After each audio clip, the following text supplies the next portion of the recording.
आक़िबतुल मुत्तक़ीन वस्सलातु वस्सलामु अला सय्यिदिल अंबियाइ वल मुरसलीन।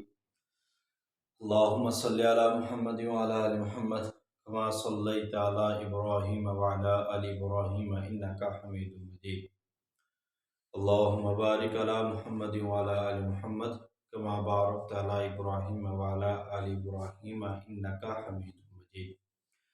मोहतरम स्कॉलर्स, उम्मीद वासिक है आप तमाम लोग अल्लाह ताला की रहमत से खैर वफ़ियत के साथ होंगे और अल्लाह ताला से दुआ है कि अल्लाह ताला आपको अपनी रहमत के साथ कामयाब फरमाए। आज आपको पता है कि अचानक सुबह अचानक तो नहीं, प्री प्लान तो था, लेक्चरर की जॉब्स अनाउंस हो गई और उसका ऐड आ गया आज। तो उसमें कुछ सब्जेक्ट्स की सीट्स आई हैं, कुछ सब्जेक्ट्स की नहीं आई।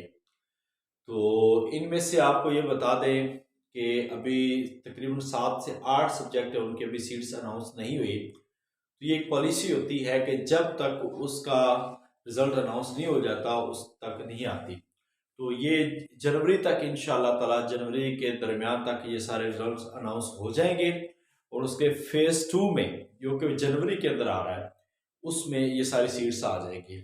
तो इसलिए परेशान होने की कोई ज़रूरत नहीं है, क्योंकि लेक्चरर इस्लामियात के अभी तक इंटरव्यू हो रहे हैं। तो ये 9-10 तक आई थिंक इंटरव्यू चल रहे हैं। तो अगला हफ्ता लास्ट है इंटरव्यूज़ का। तो जैसे ये मुकम्मल होगा और उसके बाद जो है रिज़ल्ट आ जाएगा जनवरी के मिड या 20-25 जनवरी तक, और उसके साथ ही ये सीट्स आ जानी है। तो ये भी शुक्र करें कि अल्लाह ताला ने आपको भी टाइम दे दिया है, वक्त है अभी आपके पास कि इंशाअल्लाह ताला हम मज़ीद उसकी बेहतर से बेहतर तैयारी कर सकते हैं। तो बहरहाल फीमेल की सीट्स ज़्यादा है। मैंने उस वक्त भी कहा था कि आई थिंक 200 के करीब, 150 से 200 के करीब सीट्स है फीमेल की। तो आप तमाम लोग मेहनत करें, और मेल की भी 100 के करीब सीट्स हैं। तो आप लोग मेहनत करते जाएं और इन चीज़ों को आप स्पीडली पढ़ते जाएं। यानी कि अपना एक टाइम टेबल बना लें, 3 घंटे की 2 घंटे की बजाय 3.5 घंटे कर दें, 3 घंटे कर दें, मगर पढ़ते रहें। और दूसरी बात यह है कि इंशाअल्लाह ताला अभी ये सेशन चल रहा है, इसके बाद एक जब ऐड आ जाएगा फिर एक सेशन इंशाअल्लाह ताला चलेगा। हम इसके साथ मज़ीद एक अरेबिक सेशन शुरू कर रहे हैं, अरेबिक पाक स्टडी और हिस्ट्री, तारीख़ पाकिस्तान का ये सेशन शुरू होगा। और उसके बाद साथ साथ जो है उर्दू का सेशन है वो भी शुरू हो जाएगा। तो बहरहाल इसमें सारे प्रोफेशनल लोग होंगे, अपने अपने सब्जेक्ट के बाहर लोग पढ़ाएंगे, और इस प्लेटफॉर्म पे आपको इंशाअल्लाह ताला बेहतरीन किस्म के लोग आपको प्रोवाइड किए जाएंगे। तो आप अपनी तैयारी जारी रखें, इन चीज़ों को पढ़ते रहें, अल्लाह पाक जरूर कामयाब करें। जी वालेकुम सलाम। सर, होम इकोनॉमिक्स की भी आप लोग तैयारी करवाएंगे? मैम असल में तैयारी, जाहिर बात है उन सब्जेक्ट की मैंने तो तैयारी करवानी नहीं होती। ये अगर मुझे कोई अच्छा वैलिड बंदा मिलता है ना, वैलिड बंदा जिसपे मुझे पूरा ट्रस्ट हो और वो काम करने वाले हों, तो इंशाल्लाह ताला वो भी हम देखेंगे कि अगर उसमें हो। मगर अभी जो हमारा प्लान है वो पाक स्टडी और history 1, Arabic 2, lecturer education 3, Urdu 4, ये 4 सब्जेक्ट्स के जो है ना हमने अभी तक सेशन लेने हैं। मगर वो भी क्योंकि इन लोगों के लोग अवेलेबल है मेरे पास। जी आप क्या पूछ रहे हैं? असल में सर ये होम इकोनॉमिक्स की सीट्स आई हुई थी ना, तो इस वजह से मैं पूछ रही थी। वो एक बच्ची है जानने वाली ना, तो उसने देना था।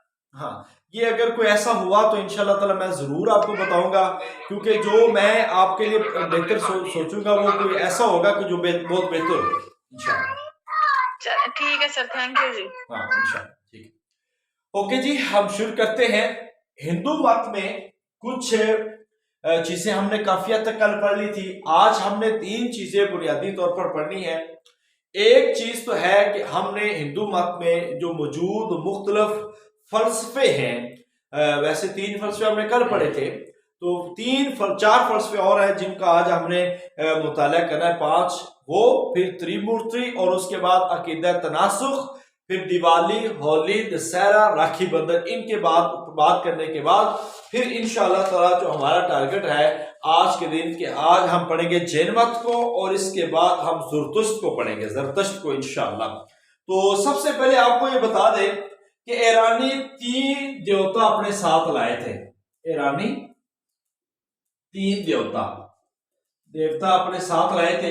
ये आपने लफ्ज सुनना है। एक था देवता अग्नि देवता,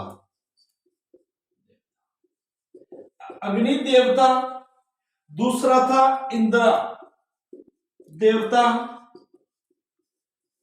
तीसरा था सूर्य देवता।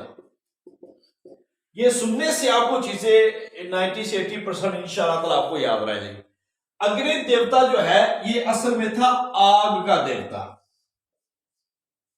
ठीक है। इंद्र देवता था, ये असल में था बारिश का देवता। सूर्य देवता था सूरज का देवता, ठीक है।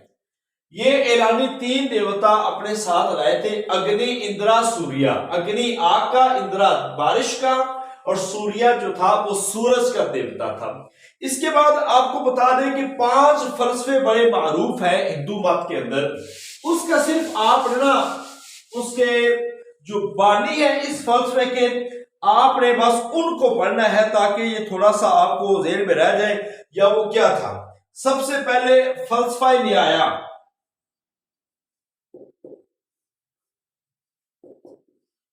उसके बाद नाम आता है फलसफा कर्म, फलसफा कर्म। इसके बाद नाम आता है फलसफा सांख्या,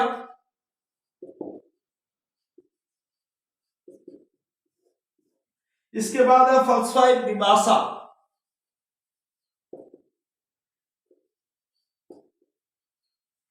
अच्छा एक और है विश्व का, मगर उसके हवाले से इतना ज्यादा नहीं है। ये 4 फलसफे अहम है।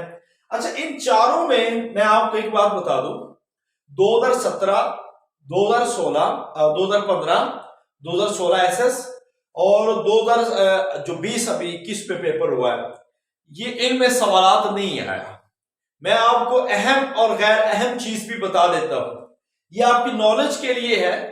इसमें पेपर नहीं आया, ठीक है, और इतना एक्सपीरियंस नहीं है कि इसमें से पेपर आएगा। सो इस लिहाज से बस आप इसको देख लें और इसके बानी जो है ना वो नाम याद कर लें। सबसे पहले फलसफा नहीं आया, इसके बानी जो थे वो गौतम नियाते सूत्रा, ये गौतम थे इसके बानी, ठीक है, और इनकी किताब है न्याय सूत्रा, ठीक है, ये इनकी तसनीफ है। अब ये मंतकी मजहब है इनके यहां, फलसफा न्याया में मजहब को मंतकी मजहब समझा जाता है और इसके ऊपर माबादुतबियात का असर मौजूद है। इनका कहना है कि जान एक जौहर है जो नफ्स और बदन से अलग अलग है। जान एक जौहर है जो नफ्स और बदन से अलग अलग है। इसकी और भी डिटेल्स हैं, अगर आप इसको कोई इंटरेस्टेड हो तो हिंदू मत की किताब मैं आपको भेजूंगा, आप उसमें पढ़ सकते हैं। मगर इसमें जो याद करने वाला है वो यही चीज है बस। फलसफा न्याय गौतम मेहबानी और न्याय सूत्रा इसकी किताब है, बस ये काफी है। उसके बाद है फलसफा कर्म। ब्राह्मण के अकीदा ने 2 अकीदों को जन्म दिया, एक नरम और एक कर्म। कर्म जो है अकल, कुर्बानी मुराद और आमाले सालिया है। इससे मुराद कुर्बानी और आमाले सालिया है। कुर्बानी और आमाले सालिया का ये कल भी हम जिक्र कर चुके हैं, ठीक है, कि अमल के जरिए से और कुर्बानी के जरिए से आप उनको उसकी रूह के साथ उलूल कर सकते हैं। उसके बाद है फलसफा सांख्या। फलसफा सांख्या जो है ये महापति कपिला, कुपला आई थिंक है इसका नाम, महापति कपिला, ये इनके बानी है। अब इसके अंदर खुदा का इनकार है और जो रूह है वो मौजूद है, मादा कायनात की बुनियाद है। खुदा के इनकार इसके अंदर बताया गया है, खुदा का इनकार है, और जो मादा है मादा कायनात की बुनियाद है।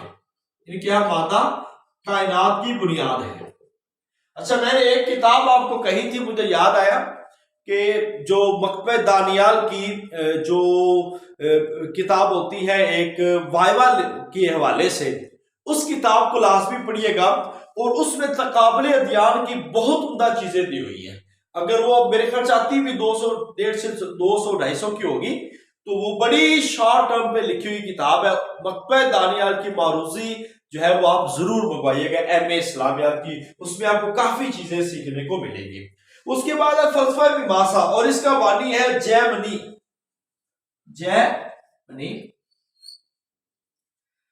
और यहां पे एक बात रह गई थी, आजादी शऊर से मिलती है। इनका है कि आजादी जो है फलसफा सांख्या का, आजादी शऊर खानों से मिलती है और जानवरों की कुर्बानी इनके यहां अच्छी नहीं समझी जाती। फलसफा सांख्या में जानवरों की कुर्बानी अच्छी नहीं समझी जाती। वो कहते हैं कि आजादी जो है ये शऊर से मिलती है और मादा कायनात की बुनियाद है। ये फलसफा सांख्या के है और फलसफा सांख्या का जो बानी है महामती कुपला है। और उसके बाद है फलसफा मीमांसा, इसके बानी है जैमिनी और इंसान को राह अमल दिखाता है और वेदों की हकानियत साबित है। यानी कि इस फलसफा मीमांसा में वेदों की हकीकत साबित की गई है और यह कहा गया है कि इंसान को राह अमल सिखाता है ये वेद। ठीक है, दुनिया हकीकत है और रूहें बेशुमार हैं और कायनात जारी सारी है। यानी कि कायनात का जो सिलसिला है वो रुका नहीं, थमा नहीं है, बल्कि ये चलता रहेगा।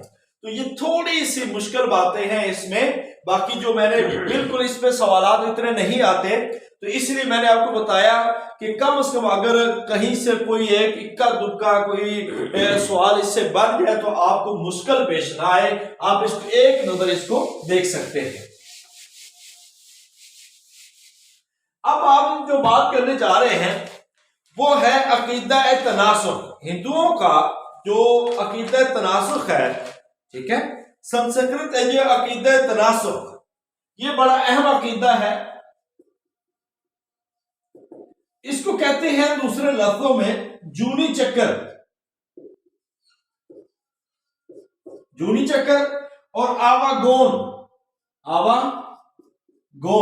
ये भी इसको कहा जाता है। जूनी चक्कर और आवागौन इसका दूसरा नाम है। अब आपको ये बता दें कि हिंदुओं का अकीदा है कि इंसान मरने के बाद जब तक उसकी रूह ब्रह्मा के साथ हलूल नहीं कर जाती, अपने गुनाहों के सबब बार बार जन्म लेता है और 1,24,000 चक्कर लगाती है रूह। कम से कम जो है ना मैक्सिमम 1,24,000 चक्कर लगाती है और वो कभी ना कभी किसी जन्मों में आती रहती है। और ऐसे ही वो कहते हैं कि जो विष्णु महाराज हैं ये भी अपने मुख्तलिफ अवतारों में आते रहे हैं। विष्णु महाराज भी मुख्तलिफ अवतारों में आते रहे हैं। कभी सुअर का रूप धार के वो आए हैं, कभी कछुए का रूप धार के आए हैं, कभी सुअर का, कभी कछुए का।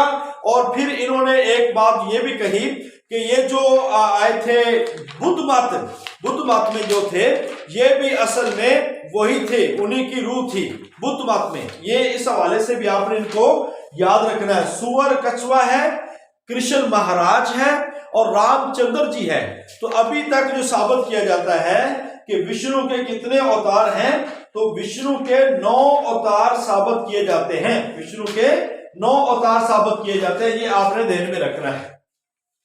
आवागौन ये मुख्तलिफ जो गुनाहों की वजह से जूनी चक्कर एक लगा रहता है, इसीलिए कहता है कि हिंदू मत में बार बार जन्मों का तस्वुर है। और आपने इस पे कोई गाने सुने हैं, कई ड्रामे देखे हैं कि एक मर जाता है दूसरे रूप में उसका दोबारा जन्म होता है। तो इस तरह ये जूनी चक्कर का कॉन्सेप्ट एक मजहबी कॉन्सेप्ट है और उसकी बुनियादी थॉट ये है कि जब तक इंसान की रूह ब्रह्मा के साथ हलूल नहीं कर जाती, और हलूल तब करेगी जब वो दुनिया से पाक साफ होकर जाएगी, ठीक है, तो उस वक्त तक ये इंसानी रूह जो है वो भटकती फिरती है और मुख्तलिफ रूप धार के जन्मों में आती रहती है। ये है अकीदा तनासुख और जूनी चक्कर। अब आपको बताते हैं त्रिमूर्ति। जिन्होंने प्राइवेट एमए किया या शहादत और आलमिया किया उनके लिए मोस्ट इंपोर्टेंट चैप्टर्स हैं त्रिमूर्ति, अकीदा तसलीस। ठीक है, आपको इसमें से फर्क आना चाहिए। त्रिमूर्ति ये हिंदुओं का अकीदा और तसलीस है ईसाइयों का। त्रिमूर्ति हिंदुओं का और अकीदा तसलीस हिंदुओं का, ईसाइयों का। अब आपको ये बता दें ये तीनों में ही तीन खुदा माने जाते हैं। अब हिंदू मत में जो खुदा माना जाता है वो सबसे पहले ब्रह्मा है, दूसरे नंबर पर विष्णु है तीसरे नंबर पर शिव है। यहां पे जो खुदा माना जाता है ईसा, मरियम, नाउजुबिल्लाह, अल्लाह ताला। और दूसरे में एक ये माना जाता है ईसा, इसको रूहुल कुदस कहा गया, ठीक है। मरियम, अल्लाह ताला, ठीक है।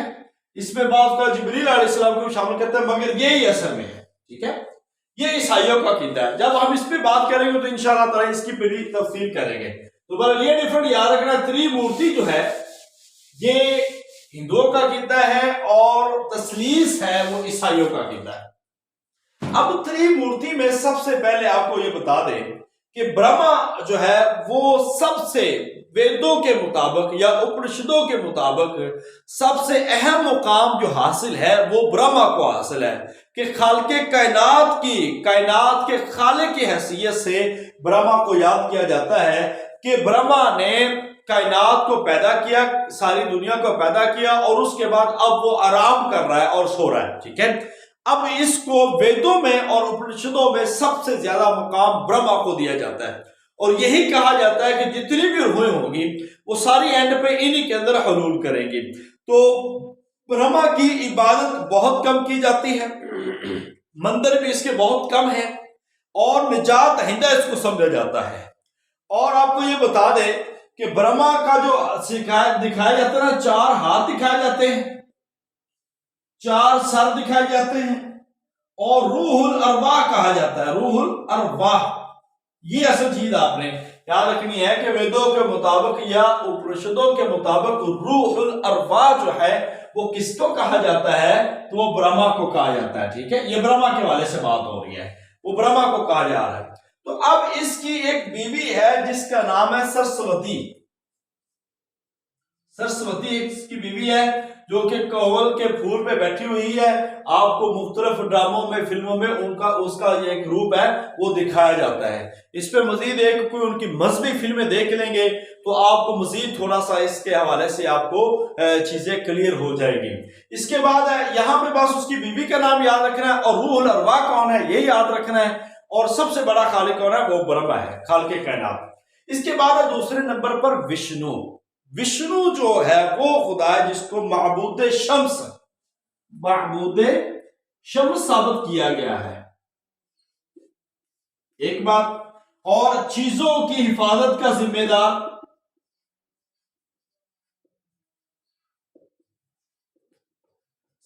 कहा जाता है और बका का जिम्मेदार। आपको यह बता दें कि विष्णु मत जो है इसके पैरोकार सबसे ज्यादा हिंदुस्तान में है। विष्णु मत के पैरोकार सबसे ज्यादा है। अब हिंदुस्तान में जो सबसे बड़ा त्योहार है जिसको हम दिवाली कहते हैं, ये विष्णु मत के पैरोकार जो है वो मनाते हैं। विष्णु मत के जितने पैरोकार हैं वो क्या मनाते हैं, दिवाली। अब आपको ये बता दें कि विष्णु मत के जो लोग होते हैं ना, उन्होंने मुसल्लफ नुमा एक इलामत ऐसे माथे पे उन्होंने एक बनाई होती है, मुसल्लस, ठीक है, 3 तिल की जिसको कहते हैं, वो उन्होंने अपने माथे पे बनाया होता है। अब वो कहते हैं कि विष्णु को, खुदा को हम दुआएं और कुर्बानियों के जरिए से वापस जमीन पर लाने पे मजबूर कर सकते हैं, इसीलिए वो मुख्तलिफ चीजों की बलि चढ़ाते हैं, मुख्तलिफ कुर्बानियां देते हैं। वो ये समझते हैं कि विष्णु दुआओं और कुर्बानियों के साथ कोई एक नया रूप धार कर कायनात में दोबारा आ सकता है। और इसी के हवाले से मैंने बताया था कि इसके अभी तक 9 अवतार जो है, मुख्तलिफ अवतार, खिंजीर और दूसरा सुअर है और कृष्ण महाराज है, बुद्ध मत है और ये सारे रूप जो है उसके मैंने अभी आपको बताए हैं। तो 9 अवतार इसके बताए जाते हैं। अब इसकी बीवी का नाम है ना, वो पैसे की देवी जिसको कहा है, इनकी बीवी जो है वो उस पे पैसा आश्रित रहते हैं, इसलिए उसको कहा जाता है लक्ष्मी। और हमारे यहाँ भी ये वर्ड बोला जाता है कि हाँ कितनी लक्ष्मी है आपके पास, तो लक्ष्मी इसकी बीवी है, लक्ष्मी इसकी बीवी है। और ये चीज आपने याद रखनी है कि लक्ष्मी बीवी जो है वो विष्णु की है और विष्णु मत जो है इसकी पूजा जो है वो सबसे ज्यादा की जाती है। आपको ये बता दें कि विष्णु मत एक फिरका का बानी जो है वो स्वामी रामानुज है। इस फिरके विष्णु मत स्वामी रामानुज ये इस फिरके का बानी है, जो कि जात पात की तफरीक से पाक है। जात पात की तफरीका से जो पाक फिरका है वो विष्णु मत है। विष्णु इसके जिसका बानी है स्वामी रामानुज। अब आपको ये बता दें कि तीसरा इनका जो बड़ा खुदा है वो शिव है, उसका नाम है शिव, तीसरा बड़ा खुदा। और इसको जंग और तबाही का देवता कहा जाता है। जंग और तबाही का देवता इसको कहा जाता है, ठीक है। और महादेव इसका दूसरा नाम है। एक याद रख लें, एक महावीर है। महावीर जो नाम है वो जैन मत के बानी का नाम है, ठीक है। और ये महादेव ये शिव का दूसरा नाम है, महादेव बड़ा देव, ठीक है। महादेव है इसका दूसरा नाम। और इसके माथे पे एक तीसरी आंख दिखाई जाती है, इसकी तीसरी आंख इसकी निशानी है, तीसरी आंख है इसके माथे पर, ठीक है। ये शिव मत है। और इसकी जो बीवी है, इसकी बीवी, उसके 3 तरह के नाम रखे जाते हैं। कभी उसका नाम काली देवी या काली माता, कभी उसका नाम रखा जाता है ओमा जब वो बेटे की परवरिशकारी होती है, कभी उसका नाम रखा जाता है पार्वती, पार्वती इनकी बीवी एक ही है। उसके अवतार मुख्तलिफ बताए गए हैं। कभी वो जब जालिम और खूंखार चुड़ैल की सूरत में आती है तो उस वक्त काली देवी, काली माता उसको कहते हैं। और जब वो अपनी बच्चे की परवरिश कर रहे थे, उसके बेटे थे जो उसका नाम है रश के देवताओं के लश्कर का सिपा सलार था गणेश। 2 बेटे हैं, एक रश्के जो के रश्के, ये इसका बेटा है, ये देवताओं के लश्कर का सिपा सलार था, ठीक है। और एक है गणेश। गणेश आपने देखा होगा टेलीविजन पे ड्रामों में, वो हाथी और इंसान का जो मरकब, जिसको हम आई थिंक हम हनुमान कह देते हैं या और उसका नाम है, तो ये गणेश है, हाथी और इंसान का जो मरकब है वो वाला है, ये गणेश इसका बेटा है, ये शिव जी का, ठीक है। अब इसकी बीवी के 3 नाम, काली माता, ओमा, पार्वती। ये जो चीजें हैं ये इस हवाले से आपने याद रखनी है कि हिंदू मत में त्रिमूर्ति इनको कहा जाता है, ब्रह्मा, विष्णु, शिव। और इनकी आगे थोड़ी थोड़ी डिटेल्स जो है वो मैंने आपको बताई है। पेपर के मुतालिक इतनी है। देखिए, मैं आपको मुश्किल से मुश्किल चीज की तरफ नहीं लेके जाता। मुझे आइडिया है कम से कम कुछ 7-8 पेपरों का, कि जिनमें से 2 लेक्चरर के मैंने दिए, 2 एसएस के दिए, एक वैसे दिया। तो मुझे अल्हम्दुलिल्लाह इन चीजों का आइडिया है। और अभी भी जो पेपर तैयार करवाया उस लिहाज से भी पेपर इतना मुश्किल नहीं आता, सवालात इतने मुश्किल नहीं होते, बड़े आम फहम होते हैं। मगर यह कि आपने हर सब्जेक्ट को थोड़ा थोड़ा टाइम देना और उसको पढ़ना है और सवालात को समझ के लगाना होता है। पेपर आसान आता है, चीजें आसान आती है। बहुत सारे ऐसे लोग होते हैं, मैंने देखा तैयारी में इतने कीड़े निकाल रहे होते हैं और वो सारे लोग रह गए कि उतनी मुश्किल चीजों की तरफ जाते रहे। तो इस लिहाज से आपने बड़े आसान फहम में मगर सब्जेक्टिव चीजों को पढ़ना है। जब आप सब्जेक्टिव पढ़ेंगे तो इंशाल्लाह ताला ये चीजें आपको याद रहेगी। इसके बाद हम इसके त्योहारों की बात करते हैं और उसके बाद हमने जैन मत को पढ़ना है।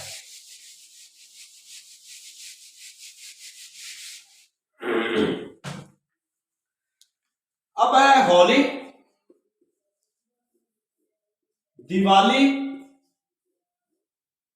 राखी बंधन, दशहरा। होली जो त्योहार है मौसम बहार के आने का ऐलान होता है, मौसम बहार के आने का ऐलान होता है। अच्छा, ये भी आपने कल देखना है कि किस किस डेट को मनाई जाती है, उनका क्या है। मैं आज इसको नहीं देख सका, ठीक है, मुझे अभी ज़हन में आया, तो ये भी देख लिया तो ज्यादा बेहतर है। मगर ये फरवरी मार्च में होगा, ठीक है। दिवाली अभी पिछले दिनों में गुजरी है, दिवाली उनकी अभी आई थिंक नवंबर में गुजरी है, ठीक है। तो मौसम बहार के आने का ऐलान होली है। और असल में इसकी जो वजह है, होली में रंग फेंके जाते हैं, मुख्तलिफ रंगों से जो एक दूसरे को नहलाया जाता है, एक दूसरे के ऊपर रंग फेंके जाते हैं, तो ये होली का त्यौहार है। मेरी एक इंटरव्यू की क्लास में हमारे लेक्चरर का टेस्ट पास किया हुआ था, उस बच्ची से जब मैं मॉक इंटरव्यू ले रहा था तो मैंने उससे पूछा, बेटा आप ये बताएं कि दिवाली किसे कहते हैं। वो कहते हैं कि सर दिवाली वो जिसमें हिंदू मुख्तलिफ लोग रंग लेके वो एक दूसरे पर रंग फेंकते हैं। देखिए एक बेसिक सा सवाल है, एक बच्चों वाला सवाल है, तो कम से कम इस सवाल का आपको पता होना चाहिए। होली में रंग फेंके जाते हैं और वो उसमें बहार के हवाले से आती है, और इसकी जो बुनियादी वजह है वो भगत हरहिलाद की हिफाजत भगवान दशरथ ने जब की थी ना, इस भगत की हिफाजत, तो उसकी खुशी में ये मनाई जाती है होली। ठीक है, उसकी खुशी में ये होली मनाई जाती है। और मुख्तसर सा बाकी इसकी बड़ी डिटेल काफी सारी है, वो आप पढ़ सकते हैं, मैं आपको शेयर करूंगा। तो होली जो है, दिवाली, हिंदुओं का सबसे बड़ा त्यौहार दिवाली है, आपने याद रखना है, सबसे बड़ा त्यौहार दिवाली है। और इसका इत्माम 4 दिनों के लिए होता है, 4 दिन के लिए इस्तेमाल होता है। और ये विष्णु मत यानी कि विष्णु मत के पैरोकार इसका एहतमाम करते हैं। और इसके मुख्तलिफ नाम रखे जाते हैं, इसके मुख्तलिफ नाम है। महासानी, ये नाम पूछे जाते हैं, महासानी, दीपादीप और माला। ठीक है, बसंत भी कहते हैं कि इसी मौके पे जो है वो मनाई जाती है। दीपादीप, माला, महासानी, दिवाली, ये इसी के नाम है, दिवाली के।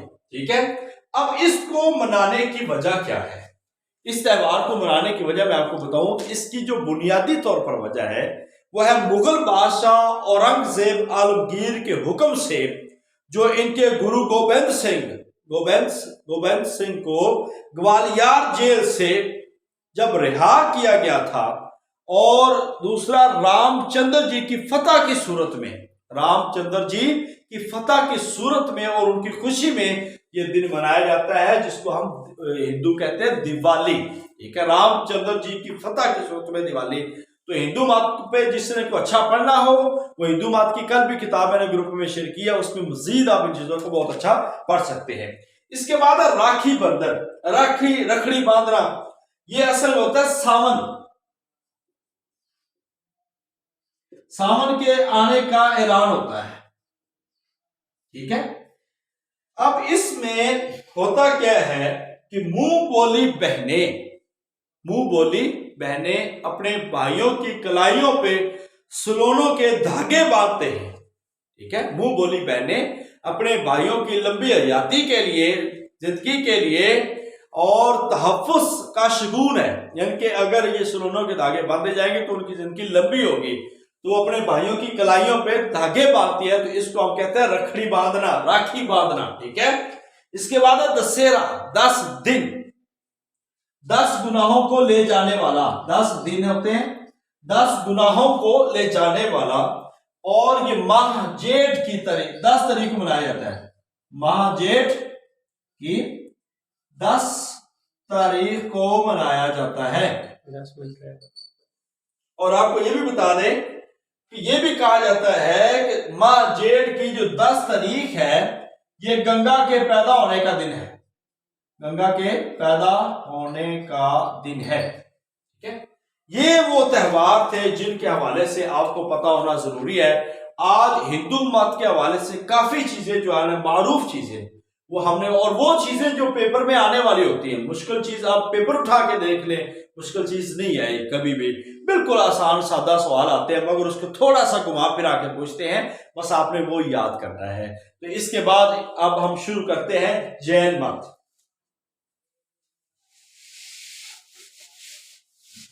जैन मत के हवाले से आपको ये बता दें,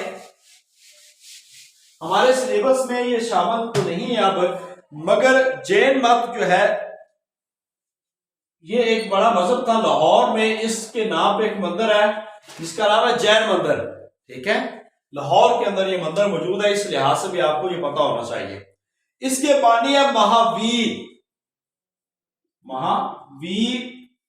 इसके बानी है, और इसका असल नाम है वर्धमान।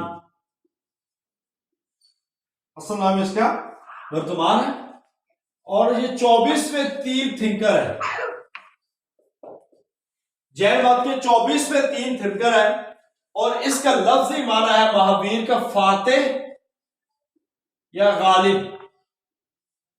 फातेह या गालिब। असल में इसका नाम पड़ गया था, महाबत पड़ गया था। उसकी वजह यह थी कि बफरे हुए हाथी पे ये सवार हुए थे, और इसकी वजह से, इनकी बहादुरी की वजह से इनका नाम फातेह और गालिब पड़ गया, तो महाबत इनका नाम पड़ गया था। अब ये पटना से पालीपुत्र, जो एक पुराना इलाका है पालीपुत्र, जिसका नया नाम है पटना, इंडिया के अंदर मौजूद है। तो वैशाली कुश्तरी जमाने खानदान में से थे। बाप सिद्धार्थ था, मां त्रशीला, और वैशाली खानदान से अशुमा भी इसको कहा जाता है। तो ये इसकी मां और बाप थे। 24वां तीर्थंकर है, पटना में रहने वाले हैं।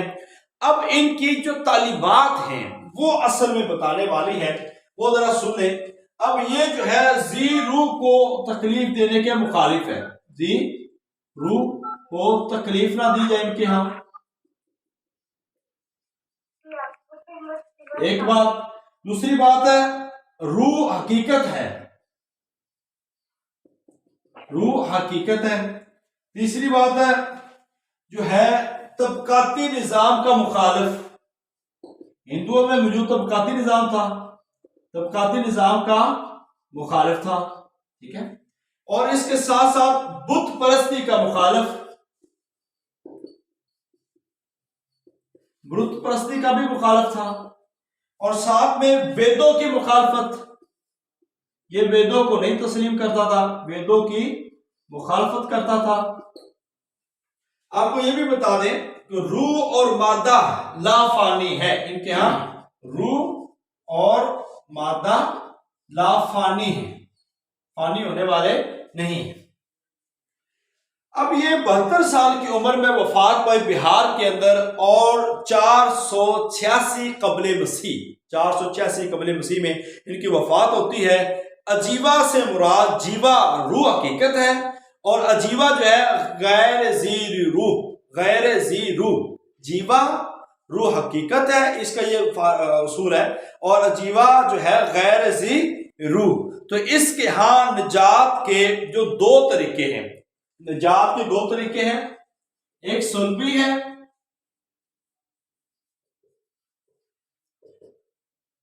सुलभी और इजाबी।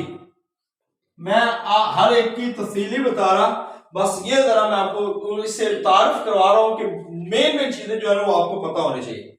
ये दुनिया की तकसीम इसने दो तरह से की है, एक मदिया लोक, मुदहिया लोक, और इससे मुराद है कि मदिया लोक देवताओं का मरकज, देवताओं का मरकज मदिया लोक। और दूसरे हैं अधूक लोक, इसका मतलब है दोजख का ठिकाना,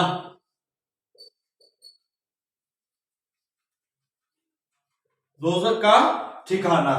तो दुनिया की तकसीम इन्होंने दो तरह से की है, मतिया लोक देवताओं का मरकज, अधूलोक और दोजख का ठिकाना। आपने इसको अच्छी तरह याद रखना है।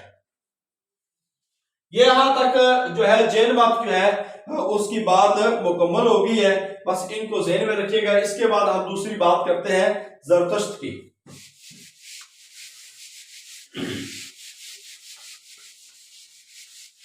ज़रतुश्त जो है ये बड़े अहम सवाल आते हैं इसमें से। ज़रतुश्त जो है इसका माना बड़ा पादरी, इसका माना बड़ा पादरी है ज़रतुश्त का।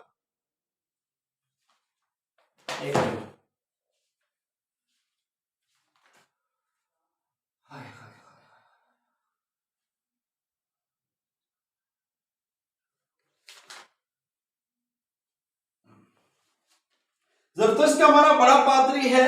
220 काफ में कबले मसीह पैदा हुए हैं। वालिद का नाम है शासिद,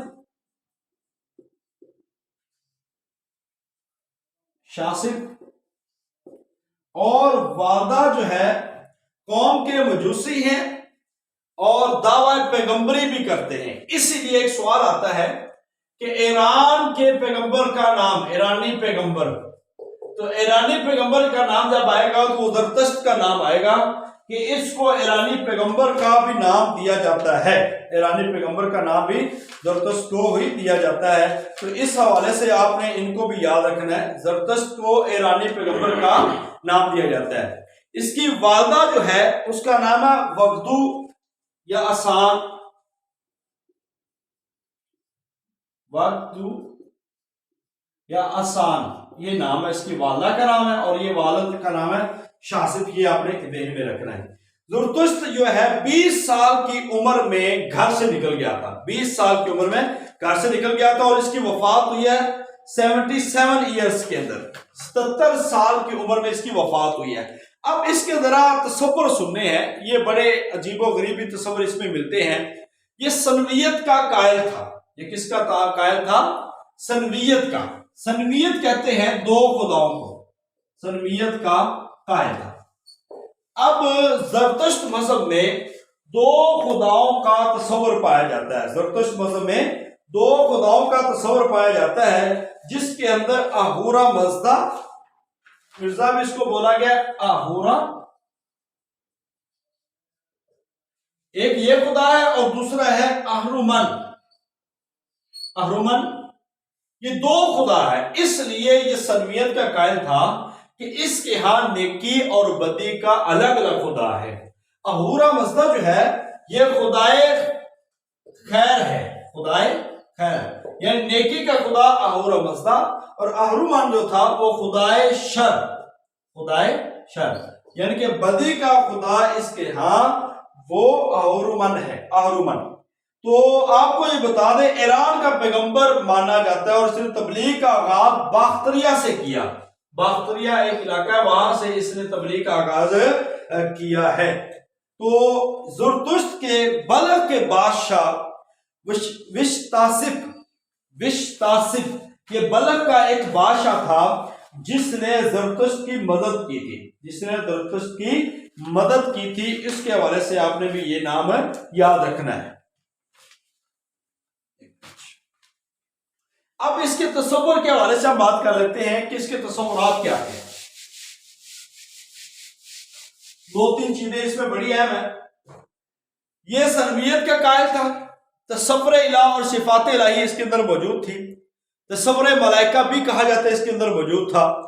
तौबा का तसव्वुर था, सिरात मुस्तकीम और रसूलों की जरूरत और मौत के बरहक होना, दुनिया का आलती होना, ये इसके यहां कॉन्सेप्ट पाए जाते थे। इन कॉन्सेप्ट्स की बुनियाद पर लोगों ने यह कहा कि यह खुदा का कायल है, यानी कि यह पैगंबर हो सकता है। मगर इसका आगे जो इसका कॉन्सेप्ट आया, इसकी थॉट है, इसकी थ्योरी सनवियत, उसकी बुनियाद पर इसके ऊपर शक व शुबात हुए। मगर यह कहा जाता है कि जो ईरान का पैगंबर था उसका नाम था जरतश्त, उसका नाम था जरतश्त, बड़ा पादरी। अब ये इसके एक कॉन्सेप्ट ये था कि इसकी जो मुर्दों के हवाले से एक थॉट थी, मुर्दों के हवाले से कि मुर्दे इसके यहां नापाक समझे जाते हैं, मुर्दे इसके यहां नापाक समझे जाते हैं और इस वजह से ये मुर्दों को दफन नहीं करते। अब दुख्मा जो है एक टर्म बोली जाती है, दुख्मा, ये जुरतुश्त मजहब की एक अहम टर्म है। इसका मतलब है कि जुरतुश्त लोग बदन को नापाक समझते हैं और इनके नजदीक इसके दफन से जमीन नापाक हो जाती है। लिहाजा पारसी दुख्मा या मीनारे खामोशी, दुख्मा को क्या भी कहा जाता है? मीनारे खामोशी, उसके ऊपर अपने मुर्दों को रख देते थे और मुर्दे को चरिंद परिंद खा जाते थे। इस तरह ये अपने मुर्दों के साथ करते रहते। ये एक पारसी मजहब है, ईरानियों का मजूसी या पारसी मजहब है, इसको आपने याद रखना। दख्वा की इस तरह यहां पे मैंने आपको बता दिया कि अपने मुर्दों के साथ। अब इनकी मशहूर किताबें, मुतबरक शख्सियात इसमें 7 बताई जाती है जरतुश्त मजहब में। इनकी जो मारूफ जुरतुश्त मजहब की किताबें हैं वो है कुतुब औस्ता, गाथा दसातीर, औस्ता गाथा दसातीर। अब औस्ता की जो शरह है वह जन और पाजन, जन और पाजन, ये औस्ता की अहम किताबें समझी जाती हैं। ज़रतुश्त के उस्ताद का नाम था बुज़ाकुर्जा, बज़ाकुर्जा, ये आई थिंक उसके उस्ताद का नाम है, ज़रतुश्त के उस्ताद का नाम है। ठीक है, ये भी आपने ध्यान में रखना है। दुख्मा की टर्म भी आपको बता दी, शुरुआत के हवाले से भी बता दी, अहूर मज़दा मैं उस हवाले से भी अभी बात होगी। अब ज़रतुश्त के मज़हबी अदब का नाम मैंने बता दिया कि ये कदीम ईरानी जुबान में है। ये औस्ता कदीम ईरानी जुबान थी और इसकी शरह जन और वज़न है, वो बड़ी मारूफ रही है, वो बड़ी मारूफ है। इसके बाद ज़रतुश्त के हवाले से औस्ता के कुल 4 हिस्से हैं। औस्ता किताब के 4 हिस्से हैं, जिसमें से याशत, विस्पर्ड, वेंदिंदात और मीसना, ये 4 हैं। लफ्ज बड़े मुश्किल है, मैं आपको नोट सेंड कर दूंगा, उस पे आप देख सकते हैं। अब इसका फलसफा खैर और शर ये क्या है? ये ज़रतुश्त मजहब का फलसफा खैर और शर जो है कि कायनात में खैर और शर की 2 मुतजाद कुव्वतें आपस में बरसरे बेकार हैं, और आखिरी फतह वो कहता है कि हक की होगी। तो आखिरी फतह किसकी होगी? हक की। इस लिहाज से उसका फलसफा है कि दोनों कुव्वतें, शैतान और कह रहे हैं कि अल्लाह की रब की एक कुव्वत है, तो अच्छी और बुरी ये 2 ताकतें लड़ रही हैं, और आखिर में जो फतह होगी वो हक की होगी। ज़रतुश्त मजहब में जो दुख्मा है वो भी बता दिया। और औस्ता कलाम, औस्ता के जो 4 हिस्से अभी मैंने आपको बताए हैं, औस्ता के 4 हिस्से, जैसे कि याशत, मैं लिख नहीं रहा, लिख ही देता हूं चले, याशत, ये 4 हिस्से, 1 विस्पर्ड, 2 बेन दिदाद, 3 और मीसना, 4। इन चारों हिस्सों को वो कहते हैं औसता कलाम, औसता कलाम। ये 4 हिस्से, ये हिस्से हैं औस्ता के। औस्ता के 4 हिस्से हैं और इन चारों को क्या कहते हैं? औस्ता कलाम। तो इसके बाद जो है ज़रतुश्त के हवाले से आपको ये बता दें कि अब सिर्फ और सिर्फ इसकी शुरुआत मौजूद है, औसता किताब बिल्कुल मौजूद ही नहीं है, औसता किताब मौजूद ही नहीं है। अखलाकी बुराइयां भी है कि मुहर्रिमात से ये शादी जायज समझते हैं और मुर्दों को दफन करने की बजाय ये जानवरों के हवाले कर देते हैं। ये उनकी जो बुराइयां हैं वो भी आज आपके सामने बयान कर दी। इसके बाद इंशाअल्लाह ताला नेक्स्ट लेक्चर में सिख मत, कन्फ्यूशस और हम बात करेंगे बुद्ध मत की, और आखिरी लेक्चर होगा हमारा जो है ईसाइयत और यहूदियत पे। बात करने के बाद ये चैप्टर जो हमारा तकाबले अदियान का है इंशाअल्लाह ताला वो मुकम्मल हो जाएगा। इस हवाले से थोड़ी सी नई चीज़ें उन लोगों को लगेंगी जिन्होंने एमए प्राइवेट किया है या जिन लोगों ने शहादतुल आलमिया किया हुआ है, मगर परेशान होने की कोई ज़रूरत नहीं है। आप बस इसको तरतीब से पढ़ते जाएं, और इसके साथ आप में से जो लोग शहादतुल आलमिया वाले हैं या आपके जानने वाले हैं, आप उनको लेक्चरर अरबी के लिए ख़ास तौर पर फीमेल 63 सीटें हैं, उनके लिए वो लाजमी अप्लाई करें। एक अच्छा चांस है, अल्लाह आपका मेरा हामी नासर हो, क्योंकि अरेबिक में बहुत कम लोग होंगे। 63 सीटें हैं, यहाँ पे आपकी टोटल एप्लीकेशन होगी वो 1000, 2000, 2500 होगी, मैक्सिमम इतनी होगी, तो ज़्यादा चांसेस होते हैं। अल्लाह ताला सबका हामी नासर हो। तो तैयारी करें भरपूर तरीके के साथ, क्योंकि आने वाला वक्त है और उसमें जितनी अच्छी उम्दा तैयारी होगी। आपका टेस्ट जैसे मेरा पैटर्न है फरवरी तक इंशाल्लाह, तो ये भी इंशाल्लाह मुकम्मल हो जाएगा और फरवरी में ही आपके टेस्ट होने के चांसेस हैं। तो अल्लाह ताला मेरा और आपका हामी नासर हो। बुक्स खरीदें, बुक्स से पढ़ें, नोट्स दें, टेस्ट पे फोकस किया करें, टेस्ट बहुत अच्छा हो। अभी ऑनलाइन हो रहा है, इसके बाद आपके दूसरे टेस्ट होंगे, तो ये एक भरपूर तैयारी होगी। अल्लाह ताला बेहतर करेगा इंशाल्लाह। अस्सलाम वालेकुम।